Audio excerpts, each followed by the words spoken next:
Oh,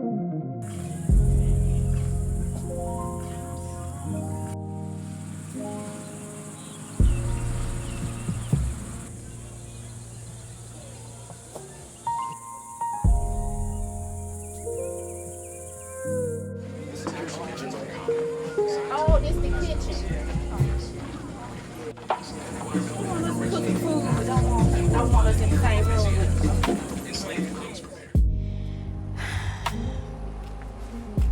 Being in this space, I feel like,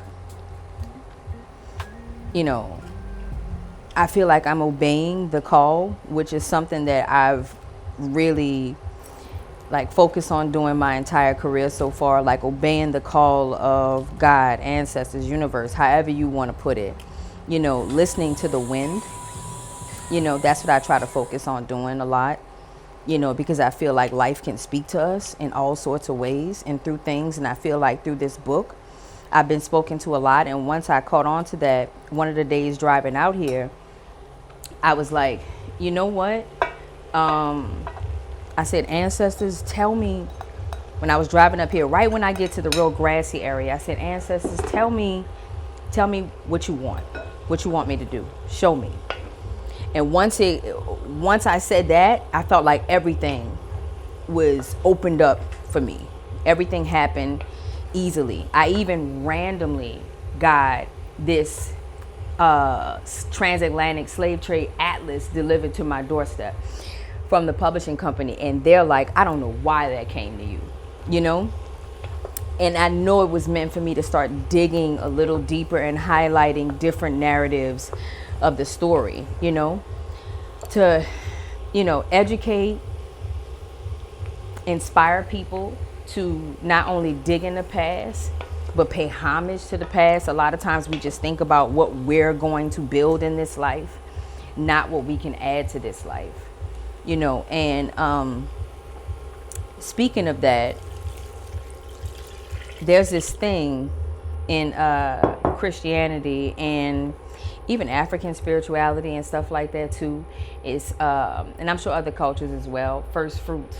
You know, every portion of my life, every portion of my journey, I have given a form of first fruits. Anybody want to When I first started out, you know, when I graduated from culinary school, I catered a breakfast at a church, you know, and I did it for free. And I gave all of that labor and all of that food, and that was my first fruit. Somebody else with a gumbo? Yeah. Baby? I think two ones. Oh, okay.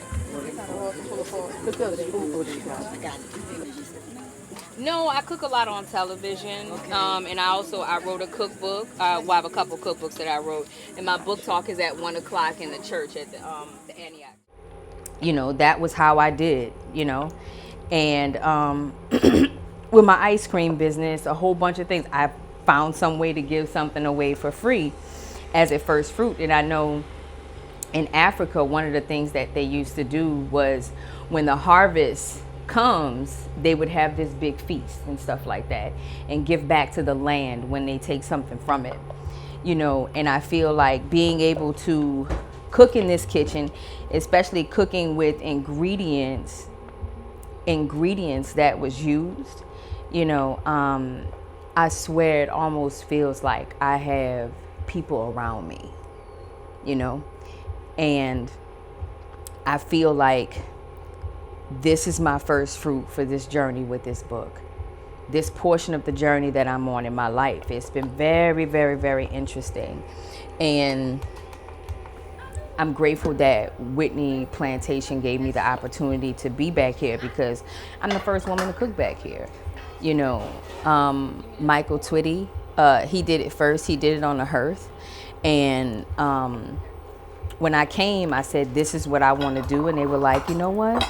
We could do it in a different avenue that'll be safer for the infrastructure, because the reason why I'm not using the hearth is because they said the first time was okay, but then they realized, wait a minute, you know, if something burns down in here, we lose a piece of history.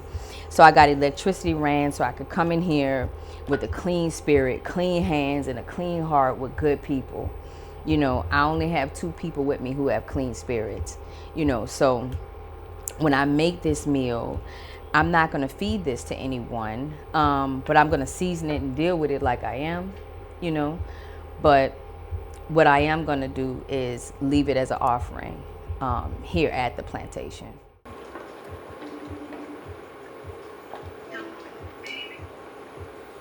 Hey, girl. Hey.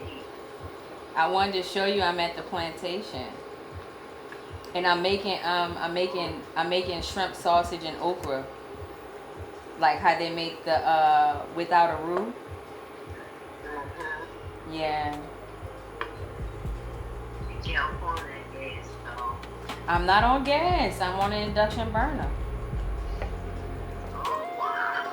They got electricity hooked up through the back. Big time, huh?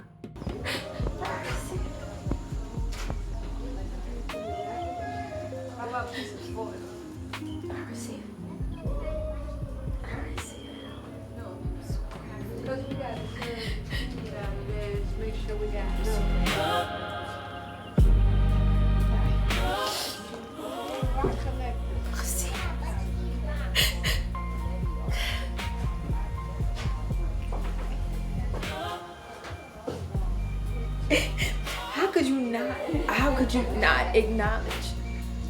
How could you not acknowledge the things that came before, you know? How could you not acknowledge that? And the way all of this came to me, this opportunity, you know, everything. I'm so grateful. I'm so grateful.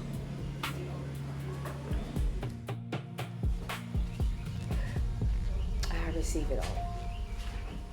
I receive it all. Okay. All right, I'm about to go now.